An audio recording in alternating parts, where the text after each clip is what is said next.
Hello Virgo, this is a general reading for a large audience, so although when I prepare I do pray and ask that all of you receives at least one message. Let's go ahead and get started. I have prayed over the cards, shuffled them, and prepared them. We are going to go ahead and pull 3 cards today from Doreen Virtue's Archangel Power Tarot deck, and we're going to pull one from John Holland's Psychic Tarot for the Heart deck, and 2 from Doreen Virtue's Romance Angels deck. Let's go ahead and see how we're lined up in here. First card we have is 2 of Gabriel. And if you see the bottom of it, it says, make bold and ambitious choices. Great progress is possible. Important relationships with people who share your vision. So what I'm getting is, for some of you, you are in a relationship and you're going through a bit of turmoil.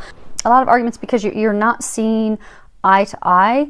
It really is just causing you, when you look at this card, they're having stand out to me, the ocean. That's indicative of emotion.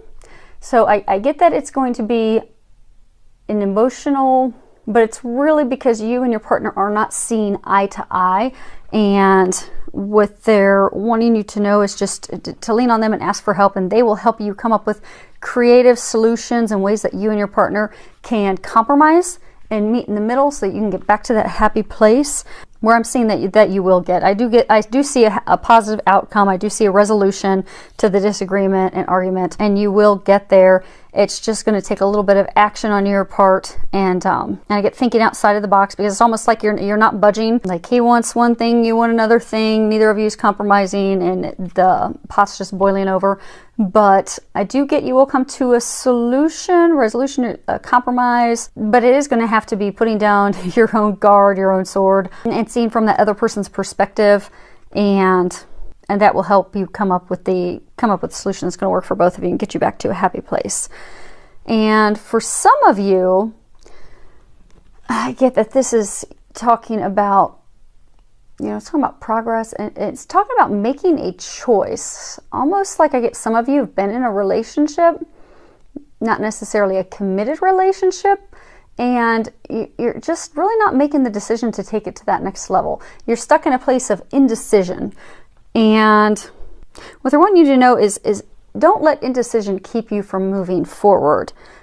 Go ahead, trust your intuition, meditate on it.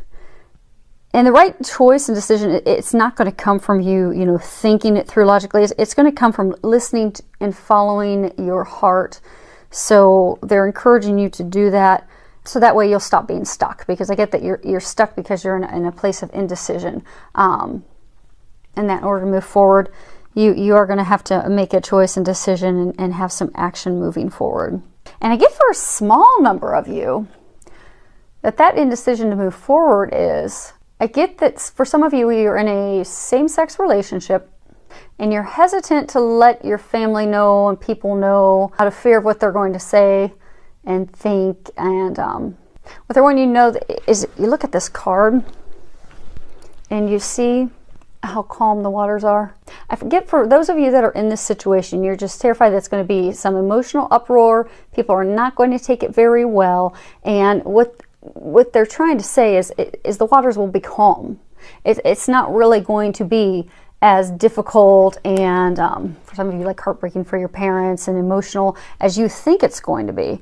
I get that it will go well. I get that you just need to make that choice and have the confidence to be able to, move forward in that relationship fearlessly, and let go of the fear of letting your parents, your family, your loved ones know that. Because I don't see a negative outcome from it. I do think that I'm getting that they're going to take it well. And I get that you're spending more time worrying over it, and the things that you're envisioning happening are not going to happen at all. So I want you to know that you can move forward. Next card we have is 4 of Ariel. When you read the bottom of it, it says, when you give, you also receive. Being resistant to change, extremes in how you save or spend money. So what I'm getting with this is, there's a number of you that are in relationships where you're giving more than they are giving. You know, relationships, they're not always 50-50. You know, sometimes we're going to give more, sometimes our partner's going to give more, but I'm getting that you in your relationship, you are repeatedly giving more than your partner, and it's causing a lot of conflict and resentment because, you know, you don't feel that they're doing their part, that they're, you know, keeping up, and that's also making you feel unappreciated, unsupported, unloved, because you feel as though you're giving it your all and they are not. So this would be for you to rebalance that, to have that conversation with them and get it rebalanced, because if the relationship stays out of balance for so long, it could ultimately lead to ending the relationship. But I do see that if you can get it back in balance, you'll get things back on track and get that spark back in the relationship. I do get it salvageable. You're just going to need to have that honest, open conversation with your partner. Now, I'm also getting for some of you that the giving, receiving, it's financial matters. Like your partner is way overspending, well beyond your means, putting you in a bad financial predicament. And I'm getting for that if that's not balanced, that could indeed lead to relationship ending, because it is putting your home, it's putting you in a really tight spot because of the overspending. And hopefully it's not you that's overspending, but if so, it'll make it easier to fix that and get that back in balance. But I do get that you would benefit from working on that, getting that balance of give and take, financial spending balanced back out, so that you can be able to proceed forward and get rid of that. Because I do get there's a lot of arguments around that. And even for some of you that aren't arguing, I get that there's almost like grudges, you know, unhappy. You know, your partner can feel it. You can feel their unhappiness. This will get you back to a happy place if you can get that balance. Next card is 8 of Raphael. And if you read the bottom of it, there is something better waiting for you. Do what you know is right for you, a spiritual quest. And what I'm getting for most of you, that this is just letting you know that it is time for you to move forward. Now, for those of you that are in a marriage, I'm not saying going in your marriage to first try everything that you can. Like if you've not tried counseling, if you're having financial arguments, go get some counseling, try to get some help, try to work on that, try to get yourselves back in balance. But I get for some of you, you know, you're in a committed relationship, not that it necessarily means married, but you've been trying to make it work for a really long time, and you've tried everything from vacations to counseling to workshops together to everything to try and salvage the relationship, and it's just not working. And what I'm getting is it's time for you to go ahead and have faith and know that you've done everything that you can, and it's safe and best option for you to be able to move forward, because they do have something better waiting for you. Next card we have is Seek. And if you look at it, it's a lovely card. He's in a meditative state. What I'm getting with this is, with regards to love, that a number of you, you're so engrossed in your relationship. Like for those of you that are in a relationship and you know you're having arguments because of give and take, that you know you're so engrossed in that you know you're accepting them not giving to you, you're just giving them your all, and you've lost sight of yourself and your importance and your significance. And for some of you that aren't in a relationship, it's almost like you're constantly wanting that relationship and thinking about it and longing it, and it's just, you know, it's overwhelming you, and you've lost your perspective. And for those of you that are single, that, you know, just keep thinking about it all the time and how you wish you were in a relationship and you want to be in a relationship, those are thoughts of lack. And unfortunately, what that will draw to you is more lack.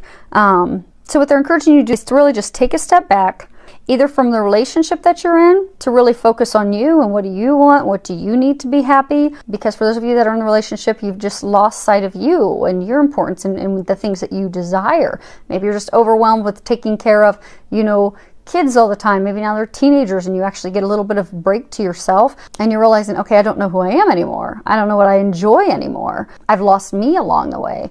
Well, this is the time for you to go and have that introspective and really rediscover yourself. What it is that makes you happy. What it is that you desire. What it is that you need. And for those of you that are just, longing, those of you that are single, that are just longing for some relationship, thinking that's going to make you happy, you're never going to get that until you're happy. Because once we are happy and healthy and whole, and we know that we, on our own, single, are enough, then we will attract and bring that healthy partner to us who's going to complement our life. So this is for you to really find you again. Start having fun again. Start doing the things that you enjoy. Start focusing on you. Take a little vacation. Take a walk in nature. Just really focus on you and the things that make you happy. And really, also for those of you that, are single, I'm getting for some of you to even just really... Because I get for some of you, you're longing for relationships so badly. You keep bouncing from like these short-term relationships over and over and over again because each one of them is not right. Because it's as though you've not sat down to really think through, what is it that I desire in a partner? What is really going to fulfill me and make me happy? So for those of you in that situation, so that you don't hop into another month-long relationship that leaves you, kind of feeling empty and like what went wrong again this time, that this is for you to sit down and really put together a list of the things that you desire and you need in a partner. And then give that to God and trust that He and angels are going to bring that to you. And then they will. Next card we have is healing family issues. When you look at the bottom, it says your love life benefits as you forgive your parents. So I get for some of you that, you've got arguments and disagreements that have led to the potential end of a relationship. You've got fears about opening up to your parents. Again, it's almost like settling, like allowing your partner to only give, 2% of the time, and you're giving the other 98% of the time, which is, a lack of worth, a lack of value. I get those things are stemming from family issues that need to be healed. Your feelings towards your mom or your dad. So I'm getting that you would benefit from releasing that anger toward them, and that once you can forgive them, then you'll be able to move forward. And it's not that, you're condoning their behavior, you're saying that that's permissive. It's just that you're forgiving him or her so that you can move forward into your happiness and into your bliss, and not carry that toxic energy, those toxic feelings around with you any longer. And for some of you, I get that this is even tied to healing issues with past partners, like your ex-spouse or your ex, or maybe they hurt you, deeply, and maybe you had children involved in the marriage, and maybe you're really hesitant to move forward with someone else because you don't want your kids to go through that again. You don't want to go through that again. You've really just put up a wall because of it. This would be for you to also release the anger in that. Release all that toxicity that you held on to and you've been holding on to so that you can move forward. And last card we have is worth waiting for. And the bottom of it says, divine timing is at work in your love life. So for those of you that keep pining and longing for that relationship and, really keep wanting to pull it in, what they're wanting you to know that you will have that relationship you desire. It is going to happen. But it is a thing of divine timing. It's kind of like a puzzle piece. Everything has to fit into place one at a time. So there are things, for example, there are things you need to heal. Like maybe you need to start focusing on what makes me happy and not thinking about this relationship that you think is going to make you happy. You spend the time of finding happiness with yourself just as you are. And you work on all that healing. And meanwhile, your partner that they've got for you, they're working on healing themselves and getting them in a position so that when the two of you are ready to move forward and meet, you're both ready for that relationship. Because it is worth waiting for. And they just want you to have patience, because, you know, divine timing that is, you know, typically that's a lot that's going on behind the closed doors that we have no clue about. And oftentimes when it all does work out, we'll see and we'll have an aha moment of, oh, that's what it was about. But right now you're not going to know. So right now you just need to trust and have faith and know that, you know, God does have a partner for you. It is going to happen. Just focus on you right now, loving you, knowing your worth, knowing your value, having fun, and when the time is right, it will happen. So hopefully that all helped. Thank you for all of your subscribing to my channel, all of your comments. I love reading your comments and feedback that you have. So thank you for that. And I wish you a month filled with a lot of love, joy, and blessings.